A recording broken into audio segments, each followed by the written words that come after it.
오늘 드디어 사울이 이제 머리에 기름 부음을 받아 이스라엘의 초대 왕으로 세워지는 장면에 우리 1절 말씀을 보면 주도권이 어디 있는가, 이 내용 가지고 잠시 먼저 말씀을 열고자 합니다. 1절에 이에 사무엘이 기름병을 가져다가 사울의 머리에 붓고 입맞추며 이르되, 누가요? 여호와께서 내 기름을 부으사 그의 기업의 지도자로 삼지 아니하셨느냐. 자, 왕이 될 때 보통 우리 일반적으로 왕이 되면 어떤 액션이 있습니다. 정치적으로 어떤 뒷거래를 한다든지 아니면 힘을 사용하여 무력으로 왕좌를 찬탈하는, 이것이 세상 역사인데, 오늘 하나님의 말씀은 사울이 왕이 되는 데 있어서 그 어떤 것도 사용하지 않고 수동적입니다. 여호와께서 기름 부으시고 지도자로 삼았다. 하나님이 왕으로 세워주신 것이죠. 자격이 있는가 없는가는 두 번째고, 하나님이 왕으로 세워주신 것, 그래서 역사의 주도권은 하나님께 있다. 이 점을 오늘 말씀을 시작하면서 나누려고 합니다. 목회자 수급 문제에 잠시 언급을 하죠. 농촌교회라도 작은 교회 요즘에는 경쟁률이 굉장합니다. 저도 몇 년 전에 저 시골의 작은 교회들 부목사 사역하다가 이력서들 많이 내봤습니다. 그런데 나중에는 내기가 싫어요. 왜냐하면 답이 오질 않아요. 도시에 100여 명, 심지어는 50여 명 모이는 작은 교회도 거기 이미 거의 내정돼 있는 경우가 허다하고, 또 그런 자리에 이렇게 담임 목사로 가게 되려면 참 어렵습니다. 그래서 몇 군데 시골 교회도 심지어는 내봤는데 거기도 답이 없어요. 그만큼 자리가 없습니다. 근데 따라서 대부분 많이 우리 교회들이 건전한 방식으로 이렇게 목사님들을 모시곤 합니다만, 그러나 또 일부 이런 경우들도 있어요. 로비가 또 필요하게 되는 경우, 또 어떤 인맥을 통해서 이렇게 자리에 들어가게 되는 경우도 있고, 또 더 솔직히 말하면 돈이 많이 필요한 경우도 많습니다. 사실 목사님 은퇴하고 물러나면서 은퇴 자금이 없잖아요. 그러면 후임자가 목돈을 좀 가지고 들어가 줘야 사람을 이렇게 뽑아주는 이런 일들이 지금 많이 일어나고 있습니다. 현실적인 문제이기 때문에 뭐라고 할 수만은 없어요. 여하튼지 간에 이런 세태에 하나의 예를 들었지만, 우리 모두는 어떻게 해야 됩니까? 우리 뭔가를 해야 되지 않겠어요? 여러분 직장에서도 우리 인사 고과도 매기고 여러 가지 방법으로 직원들을 평가해서 진급을 시키지만, 그 외에도 또 진급하기 위해서 여러 가지 또 방법들을 취하고 하지 않습니까? 알게 모르게 앞으로 뒤로 하는 방법들이 있는 것 같은데, 그래서 상사에게 인정을 받아야 내가 조금이라도 진급을 하잖아요. 과연 그런가? 우리들은 이루고 싶은 일이 있습니다. 또 올라가고 싶은 자리도 있고 목표도 있고 한데, 오늘 말씀 보면 사울이 언제 왕 되고 싶다고 했나요? 그런 적이 없어요. 그런데 하나님이 그를 택하여 왕으로 강권하여 세워주시는 것이죠. 그래서 우리는 준비해야 되는데, 그러면 무슨 준비를 해야 될 것인가? 돈 준비, 무슨 인맥 준비, 이런 거 내려놓고 제일 중요한 건 신앙 준비. 우리가 능동적이어야 하는 거, 유일한 영역이 있다면 그건 신앙의 영역이라고 말씀드릴 수 있습니다. 내 믿음 돌아보는 것, 내가 할 수 있잖아요. 그리고 하나님 앞에 내 신앙이 지금 진실한 것이냐, 내 생각과 내 계획이 성령의 이끌림 받기 원하는 것인가, 이거 점검해야 돼요. 그리고 그걸 준비하고 세워가야 합니다. 믿음이 바르게 세워지면 내가 원하지 않더라도 하나님이 들어서 옮겨 놓으세요. 내가 생각한 것 이상으로 하나님이 그 자리로 이끌어 주십니다. 신앙 준비해야 돼요. 여러분, 좋은 신랑, 좋은 부인, 신부 만나고 싶고들랑 다른 것 준비보다도 신앙 준비하면 그게 제일 좋습니다. 하나님이 가장 나에게 적합한 거, 그죠? 뭐가 제일 좋습니까? 김혜수 같이 죄송해요. 실명 그런 급해서. 흘러간 배우입니까? 공감을 안 하시는 거 보니까. 요즘에 누구예요? 그거는 그냥 그림 속의 인물이고 하나님이 나에게 가장 적합한 게 이게 행복이에요. 그러니까 내가 하나님 앞에 믿음으로 딱 준비되어 가면 때가 되면 하나님이 딱 만나게 해주시는, 저 위에 우리 청년들 있으니까 나 준비하면 돼요. 신앙 준비, 믿음 준비 해나가면 하나님이 역사하시죠. 본절에서 시사하는 바가 무엇인가 우리 다시 한번 보면, 사울의 길의 보장은 여러분 어디 있습니까? 시작은 성령으로 시작을 해요. 성령이 임합니다. 하나님 왕으로 기름 부어 세웠어요. 그럼 그의 미래는 어떻게 보장될까요? 다윗이 갑자기 혜성처럼 나타났어요. 골리앗을 쓰러뜨려요. 천천히요 만만히요 노래를 백성들이 부를 때 사울은 자기 자리에 대한 두려움이 엄습해 왔습니다. 어떻게 그 자리를 지킬 것인가? 내가 지켜보려고 하잖아요. 그 자리에 누가 세웠는데요? 하나님이 세웠잖아요. 그러면 하나님이 보존해 주시리라 믿고 하나님께 충실하면 되는 거예요.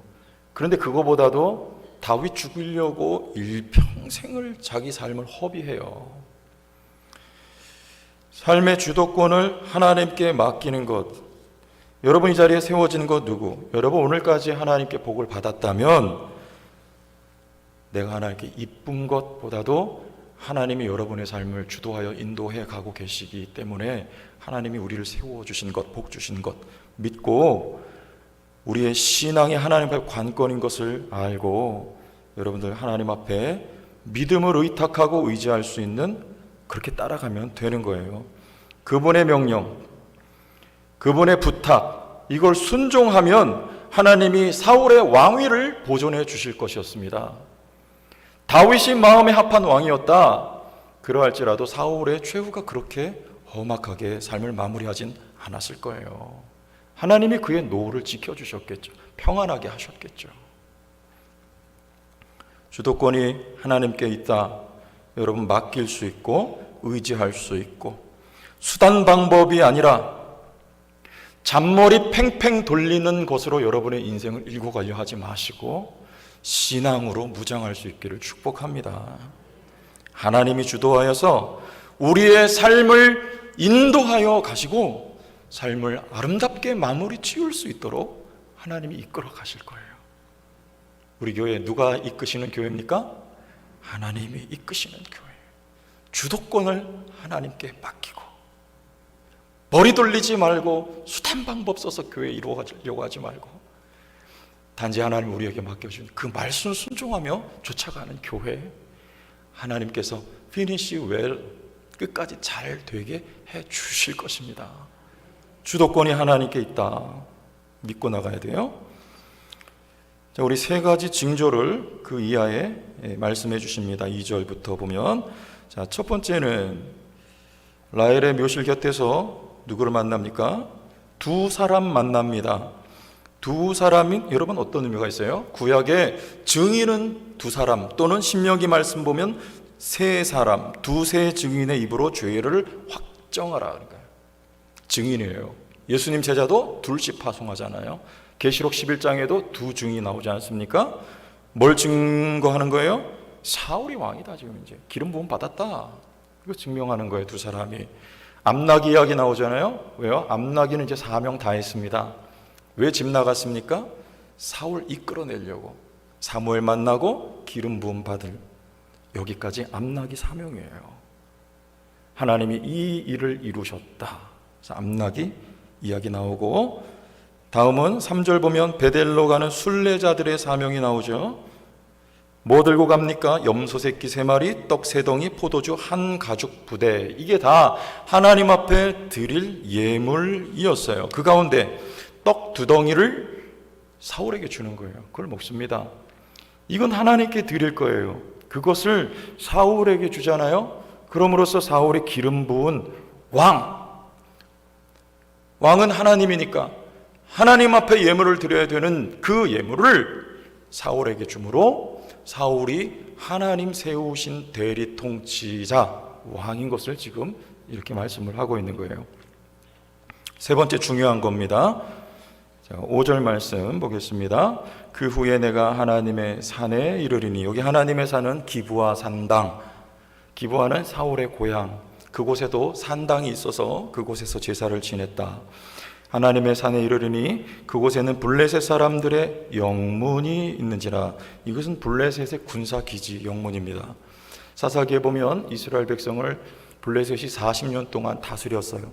아마도 그때 세워진 영문으로 이렇게 보여지죠. 내가 그리로 가서 그 성읍들로 들어갈 때에 선지자의 무리가 산당에서부터 여기 악기들을 연주하면서 내려오는 것을 만나는데, 6절 같이 읽어보겠습니다. 시작. 내게는 여호와의 영이 크게 임하리니 너도 그들과 함께 예언을 하고 변하여 새 사람이 되리라. 그래요. 우리 9절에는 하나님이 새 마음을 주셨다 그럽니다. 새 사람, 변하여, 다른 사람, 그런 말이에요. 또 다른 한 사람, 이전과는 다른 한 사람. 누가 임하니까요? 여호와의 영이 임하니까 새 사람, 다른 사람이 돼버려요. 이전의 사울이 이제는 아닙니다. 우리에게 성령이 임하셔서 우리는 이전 것이 아닙니다. 새로운 피조물, 다른 사람, 다른 인류로 세워졌어요. 성령이 임하면 다른 사람 뿐만 아니라 어떤 마음? 새 마음이 우리에게 주어졌지요. 우리는 날마다 새로워져 가지만 예수 믿어 성령으로 거듭남 받고 우리는 새 마음, 새 사람, 새 마음을 얻게 됐어요. 성령이 임하심으로 된 것이니 우리는 다르게 살아가야 하나님의 백성으로 어떻게 해요? 누구 말 듣느냐? 이게 우리의 삶을 다르게 만들어요. 하나님의 말씀을 잘 들으면 들을수록 그 사람의 삶이, 인생이 달라집니다.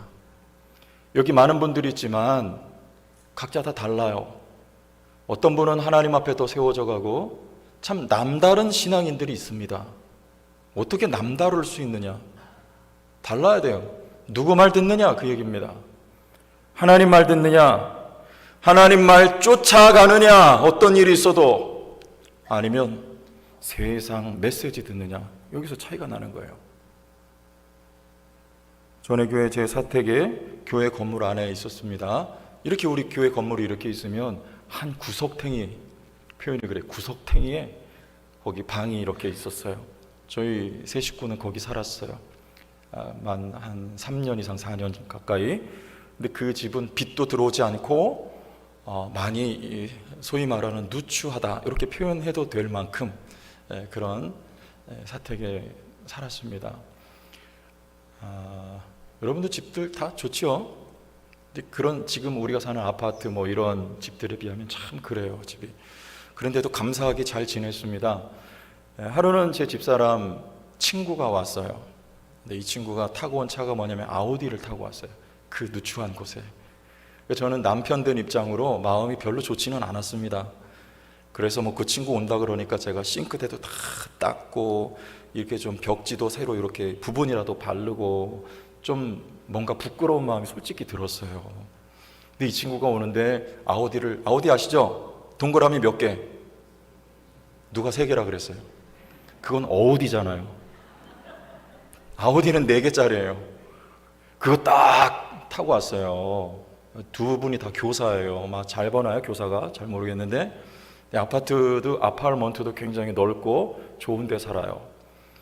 그러니까 여러분, 우리야 뭐 믿음이 그런데 우리 자녀가 볼 때는 어떤 생각할까요? 우리는 집도 없고 이렇게 가난하다. 늘 물어봐요. 아빠, 우리는 돈 많아? 돈 많다. 영적인 현실을 얘기하는 거죠. 돈 많다. 그러니까 그 차도 좋은 거 타고 왔지. 그 집 아이는 저희 아이보다 몇 살 위인데 그 집에 가보니까 참 넓고 깨끗하고 아파트가 새로 지은 아파트니까 좋잖아요. 무슨 생각을 할까요? 어떤 소리를 들을까요? 여러분, 언어라고 하는 건 제가 이게 말로 하는 것만이 아니라 우리 몸짓도 다 언어예요. 표정도 언어, 바디 랭귀지라고 하죠. 여러분, 우리가 살아가는 이 주변 환경도 메시지입니다. 우리는 하나님의 메시지를 들을 때 성경과 또 어느 누가 나에게 권면해 줄 때 또 이 주변 환경을 통해서 하나님이 우리에게 말씀하시는 것을 캐치할 수가 있는 거예요. 그런데 하나님 말씀만 있는 게 아니라 거기 세상의 소리도 있단 말이에요. 세상 사람들이 어떻게 이렇게 살아가고 내 모습은 이런데, 이스라엘 백성들이 그랬던 거 아닙니까? 가나안 땅 들어갔을 때 우리는 볼품이 없어 너무나 초라한 거예요. 그러나 현지 원주민들은 너무나 잘 나가고 있었을 때 백성들은 누구 말씀 들었어요? 어떤 메시지 들었습니까? 하나님 말씀 들은 게 아니라 그들의 메시지 들은 거예요. 그러면 넘어집니다. 흔들리는 거예요. 왜? 우리의 삶은 항상 그렇기 때문에 그래요. 항상 문제가 있고 항상 파도가 밀려옵니다. 끊임없이 밀려와요. 그럼 우리의 삶을 다르게 만드는 건 하나님의 음성 듣는 거예요. 누구냐? 요셉. 하나님 음성 들었어요. 그거 어디 던져져요? 흔들리지 않습니다. 구덩이에 던져져요. 그래도 찍소리 하지 않아요. 보디발 장군의 집에 던져져요. 그러나 흔들리지 않아요. 어디 가요? 감옥에 던져져요. 그래도 꿋꿋합니다. 여러분의 삶에도 이런 때가 있는 거예요. 구덩이에 있을 때, 보디발 장군 집에 있을 때, 감옥에 있을 때, 애굽의 총리 대신으로 높여주실 때, 그러나 요셉은 한결같아요. 왜냐하면 그가 꾼 꿈이 있기 때문에 그래요. 다르게 말하면 비전, 또 다르게 표현하면 하나님의 말씀, 항상 그 말씀이 이루어질 것을 믿고 잠잠히 따라갑니다.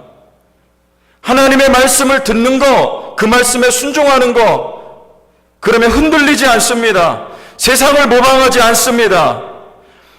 풍랑 앞에서도 요동하지 않고 고요할 수 있는 거예요. 어떤 상황 속에서도 하나님의 말씀을 듣고 따라가면 하나님이 그 말씀을 반드시 이루어 주실 것이기 때문에 그래요. 이것이 우리의 삶을 다르게 만드는 거예요. 바깥의 사람들은요, 흔들리는 갈대 같아요. 바람 부는 대로, 물결 떠밀려 가는 대로. 그러나 성도는 그렇지 않아요. 하나님의 말씀이 우리의 중심을 붙들어주고 우리가 그 말씀 듣고 따라갈 때 여러분 흔들리지 않는 성도로, 그야말로 다름이 있는 성도로 여러분 승리하게 될 줄 믿으시길 바랍니다. 이게 성령 받은 사람들이에요. 성령 받은 사람들, 새 마음 가진 사람들, 은혜 받은 사람들. 우리는 성령 받았습니다. 구약의 이스라엘 백성들은요, 출애굽 당시 어린 양 피 뿌려져 그들이 구속함을 입었어요. 우리들은요, 예수 그리스도의 피 뿌려 하나님의 거룩한 백성으로, 그리고 성령을 주셨어요. 새 사람 되게 하셨어요. 새 마음 주셨습니다. 우리는 하나님의 말씀 따라가 여러분의 삶이 다른 삶으로, 여러분 이 세상 사람들과는 차이진 삶으로 여러분 승리하며 살아갈 수 있습니다. 여러분 삶이 고단하고 힘들어도 하나님 말씀 부여잡고 가세요. 하나님 여러분에게 주신 말씀이 있잖아요. 그 말씀대로 이루시고 성취해 주실 것을 믿고 나가시기를 주의 이름으로 축원합니다. 성령과 관련된 세 가지 말씀 나누려고 해요. 첫 번째, 새 마음. 오늘 읽었던 대로 우리 9절 말씀에 그가 사무엘에게서 떠나려고 몸을 돌이킬 때에 하나님이 새 마음을 주셨고 그래요. 근데 에스겔서 말씀해 보면 새 마음에서 더 지나가서 부드러운 마음, 새 살과 같은 마음, 부드러운 마음. 언제요? 에스겔서 보겠습니다. 11장 16에서 20절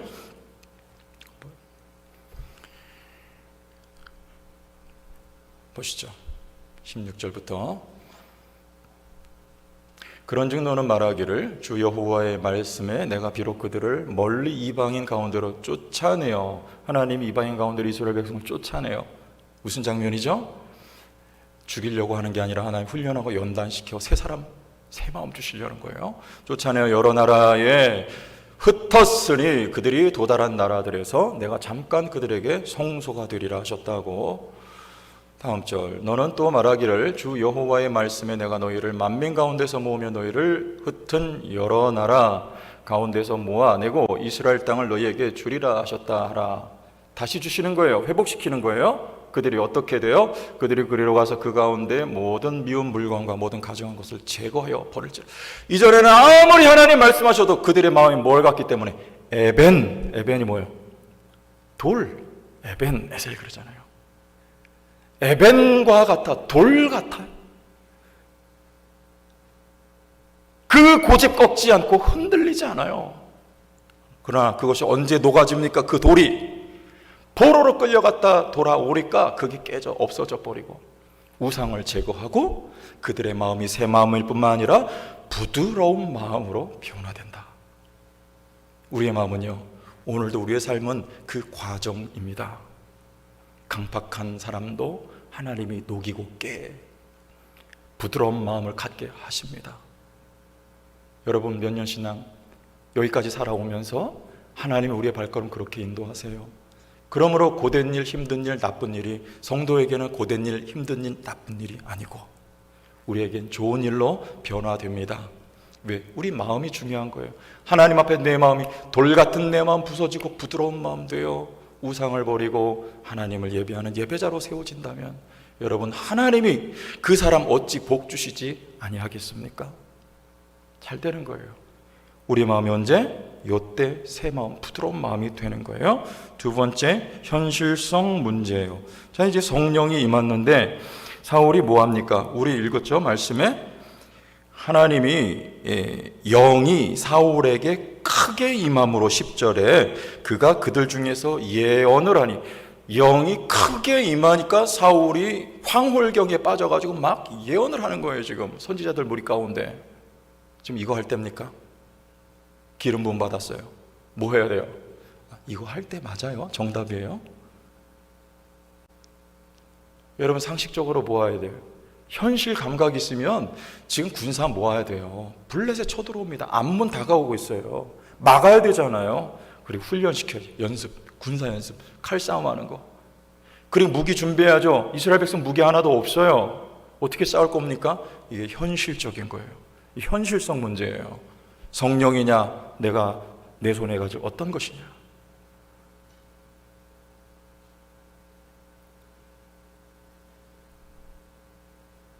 여러분들 몇 살에 요즘은 은퇴합니까? 50대 중반, 더 가면 60대 초중반에 은퇴하죠? 그 후에는 어떻게 살아가요? 요즘 몇 세까지 삽니까? 100세 시대? 그럼 40년, 적게는 30년을 어떻게 살아가야 됩니까? 현실적인 문제예요. 언제부터 준비해야 됩니까? 그래서 그렇게 말해요. 자녀에게 너무 많은 걸 투자하지 말고 여러분들의 미래를 지금부터 준비하라. 준비하려면 어떻게 해야 돼요? 떼서 던져놔야죠. 그럼 여기 나와서 이렇게 있을 시간도 없고, 여러분 하나님 앞에 헌금 드리는 거, 이거 비현실적 아니에요? 11조 얼마씩 드립니까? 매월. 여러분 이렇게 많이 헌금 드리는 거 굉장히 많은 거 아닙니까? 매월 일평생 죽을 때까지 11조를 드려요. 그것 떼서 앞으로 던져놓으세요. 현실적입니다. 현실성 문제예요. 그러나 하나님 우리의 영적인 현실이라는 게 또 있어요. 우리 눈에 보이는 이 현실이 아니라, 그리고 강사 목사님 말씀하셨죠. 심은 대로거든요. 심은 대로. 심은 대로 어디에 심어요? 저 하늘에 심겨져요. 우리 말씀 보겠습니다. 마태복음 6장 20절 제가 읽어드리죠. 너희를 위하여 보물을 하늘에 쌓아두라. 어디에? 하늘에 쌓아두라. 거기는 좀이나 동록에 해하지 못하며 도적이 구멍을 뚫지도 못하고 도적질도 못하느니라. 영적 현실입니다. 사실입니까? 이게 헌금 많이 하라 소리 아니고요. 여러분 자녀들 주일날 예배에 나오는 게 현실적입니까? 그 시간 아껴서 공부해야 되는 게 현실적 아닙니까? 학원 가야 되는 거 아니에요? 주일날? 그렇지가 않다는 거예요. 영적 현실. 여러분 믿음은 심은 대로 거두게 돼 있어요.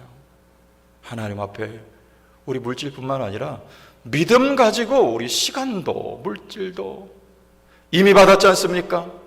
여러분 목숨 생명은 두 개입니다. 이미 받았어요. 이 목숨 또 예수 생명 받았어요. 이미 받았기 때문에 하나님 앞에 우리가 드리고 사는 것이죠. 형제를 위하여 요한일서에 내 목숨을 버릴 수 있는 것, 그것은 하나님 앞에 내가 영원한 생명을 받았기 때문에, 영원한 것을 받았기 때문에 잠시 이 땅에 소유한 목숨을 버릴 수 있다는 것. 그런데 그것을 주님 앞에 드렸더니 주님은 더 좋은 것, 더 많은 것으로 나에게 주시더라는 것. 이게 영적인 현실. 현실 감각도 필요합니다. 왜? 우리는 이 세상 살아가기 때문에. 그러나 더 필요한 것, 영적 현실 감각. 세 번째, 합법성 문제예요. 우리 하나님은 합법성 위에서 항상 일하세요. 합법성은 뭡니까? 이 세상에도 법, 규범이 있어요. 신앙입니다. 하나님 앞에, 하나님은 말씀드렸죠? 관계. 여러분을, 하나님은 항상, 저는 앞에선 여러분 보는 척 하다가, 사람은 그래요. 하나님은 항상 여러분은요, 항상 하나님만을 바라보고, 이 신앙, 이 관계, 이것이 합법성이에요. 근데 누구에게? 나에게만? 아니요, 모두에게 하나님 왕을 기름 부어 세우십니다. 사울이 무슨 자격이 있습니까? 아무 자격 없잖아요.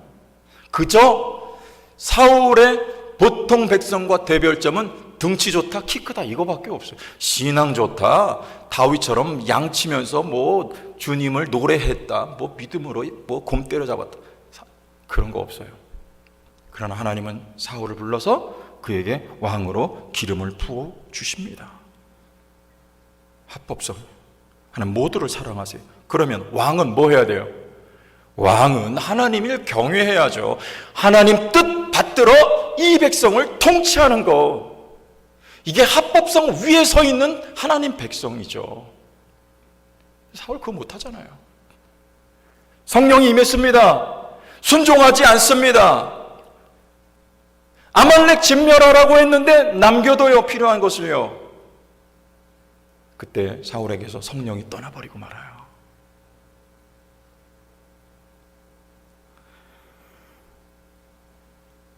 목사님, 이번에 오신 강사 목사님 토요일 새벽에 그런 말씀하셨어요. 여러분을 위해서 기도했습니다. 그런데 받는 것은 여러분 몫입니다. 그랬어요. 모두를 위해 기도했어요. 근데 그 기도 응답받는 건 내 몫이라는 거예요. 무슨 말입니까? 저에게 한 가지 의문이 항상 있었어요. 이전에 기도 많이 하는 권사님 제가 알고 있습니다. 많이 기도하셔요. 새벽에도 잠 안 자고 두세 시간 주무시다 일어나서 새벽이면 늘 기도의 자리를 지키시는 그런 권사님. 많은 기도하시지만 제가 들은 바로도 후손들을 위해서 항상 기도하셨어요. 손자가 많았어요. 그런데 그 손자 가운데 일전에 제가 이제 장성한 그 분들을 만났습니다. 기회가 있어서. 아들이 둘인데 이 둘 다 기도로 낳았어요. 10년 동안 아이 없다가 기도 가운데 두 아들을 낳았는데 그래도 할머니 기도로 낳았죠. 근데 큰아들은 신학을 하려다 포기하고 가정을 이뤘는데 이혼을 했어요. 그리고 지금 아직 젊은데 혼자 살아요. 둘째는 가정을 이뤘지만 공황장애가 심해서 정상적인 사회생활이 어렵습니다. 그 기도로 길렀던 그 두 자식이 다 그래요. 여러분, 기도는 어디 갔습니까? 기도 많이 한 권사님의 그 기도는 어떻게 된 거예요? 모두를 위해 기도해도 그 가운데 받을 분이 있고 못 받는 분이 있는 거예요. 받을 그릇이 돼야 기도도 응답받습니다. 하나님은 우리 모두를 사랑하세요. 우리의 모두의 기도를 들어주시기를 원하는 하나님의 합법성이 있는, 하나님이 이 땅의 모든 사람들이 구원받기를 원하세요. 그러나 영접해야 되고 그 이름을 믿어야지 그가 하나님의 자녀되는 권세를 갖게 되는 것입니다. 우리 하나님 합법성 위에 일하시는 하나님이에요. 우리는 원래 불법한 사람들 맞죠? 그러나 하나님은 우리를 양자로 입양하기 위해서 독생자 외아들을 희생제물로 희생시키셨어요. 그리고 그의 희생을 바탕으로 우리에게 성령을 주셔서 우리로 합법적인 양자를 삼아 하나님을 아버지라고 부르게 하셨습니다. 하나님은 합법성 위에 일하세요. 하나님 오늘도 우리에게 그렇게 역사하십니다. 하나님 우리 모두를 사랑하세요. 사랑을 베풀어 주셨습니다. 그러나 우리는 여전히 불법일 때가 많잖아요. 받았음에도 불구하고 여전히 불순종할 때, 여전히 하나님의 뜻과 어긋난 삶을 살아갈 때 많아요. 그러나 성령은 오늘도 여러분 가운데 살아서 역사하신, 사울 때 성령은요, 구약의 성령은 하나님의 필요한 목적, 그 사명을 이루기 위해서 성령이 임하셨다가 다시 떠나가셔요. 사울에게 성령이 임하신 것은요, 그로 말미암아 사사들처럼 이스라엘 백성들을 블레셋의 압제로부터 건져내기 위하여 사울에게 성령을 주셨습니다. 그러나 사울이 그 사명을 감당하지 못하자 불순종하고 아말렉 가운데 일부를 살려놓자 그 성령이 떠나가 버리고 마세요. 그래서 다윗이 기도하는 거 아닙니까? 밧세바 범죄하고 나서 뭐라고 기도해요? 주의 성령이 내게서 떠나가지 말게 하옵소서. 우리 찬양에도 있잖아요. 정결한 마음 주옵소서. 성령이 내게서 떠나가지 말게 하소서. 근데 여러분 오해하시면 안 돼요. 지금 우리 안에 계신 성령은 떠나지 않고 우리 안에 영원토록 함께 계신 성령이십니다. 그 성령이 우리를 이 합법성 안으로 들어갈 수 있도록 우리를 가르치고 깨우치고 때로는 연단하고 훈련하여서 인도하고 계시고, 우리로 하나님이 우리를 사랑하는 것처럼 우리도 하나님을 사랑하고 하나님을 찬양할 수 있도록, 하나님의 아름다운 덕을 선포할 수 있도록 우리들을 향하여 역사하고 계신 것을 여러분 믿고 나가시길 바랍니다. 우리도 좀 반응해요. 이제 하나님이 우리를 주시하고 계신 것처럼 우리도 어려운 삶과 형편 가운데에서 주님만을 바라볼 수 있는 그런 자녀들로 회복되어야 되겠지요. 창조의 목적은 43장 21절 이사야서에 이 백성은 내가 나를 위하여 지었나니 나의 찬송을 부르게 하려 함이라. 이것이 목적이에요. 이스라엘 백성들을 오랜 시간 동안 훈련하고 연단하신 바로 나의 찬송을 부르게 하려, 하나님이 만물을 창조하신 것도 여호와 하나님께 영광을 돌리게 하려 하시는 것이죠. 말씀드렸던 베드로전서 2장 9절에 하나님의 아름다운 덕을 선포, 찬송하게 하시려고 하나님이 우리를 택하신 족속으로 하나님 불러주셨다는 거예요. 성령 주셨다는 거예요. 사무엘하 23장 1절 말씀 보고 마치죠. 다 같이 한번 읽어보겠습니다. 시작. 이는 다윗의 마지막 말이라. 이새의 아들 다윗 높이 세워진 자, 야곱의 하나님께로부터 기름 부음 받은 자, 이스라엘의 노래 잘하는 자가 말하노라. 다윗은 이스라엘의 노래 잘하는 자. 언제부터 노래 잘했을까요? 처음부터 잘했을까요? 일찍이 다윗은 기름을 부음 받습니다. 그러나 이 말씀은 다윗의 이제 죽음을 앞두고 있는 말년에 쓴 노래, 처음부터 노래 잘한 게 아닙니다. 다윗의 시편 보세요. 우리도 마찬가지예요. 우리 하나님의 찬송 부르게 하려고 우리를 지으신, 우리에게 성령을 부어주신 하나님이지만 우린 처음부터 잘하지 못해요. 그러나 다윗의 일평생 그 고난의 삶을 다 겪고 난 이후에 그는 노래 잘하는 자다, 나는 이렇게 고백할 수 있는 겁니다. 사울에게 주신 성령은 바로 그거 아닙니까? 여호와 하나님께 영광을 돌리는 노래 잘하는 자로 하나님께서 의도하시고 성령을 주셨지만, 그는 자기 자랑하는 자, 자기 왕권을 지키려고 안달이 났던 사람으로 인생을 종지부 찍고 말아요. 여러분의 삶, 하나님의 오늘도 살아계셔서 인도하심 속에 다윗처럼 하나님이 우리를 향하신 목적, 노래 잘하는 자로, 하나님의 아름다운 덕을 선포하는 자로 여러분들 세워져 갈 수 있기를, 우리 교회가 되기를 예수님의 이름으로 축복합니다. 하나님 아버지 은혜를 감사합니다. 성령 받아 새 마음 되어 우리의 마음도 부드러운 마음 되어 여호와 하나님만을 노래할 수 있는 거룩한 주의 자녀들 다 되게 역사하여 주옵소서. 예수님 이름으로 기도합니다.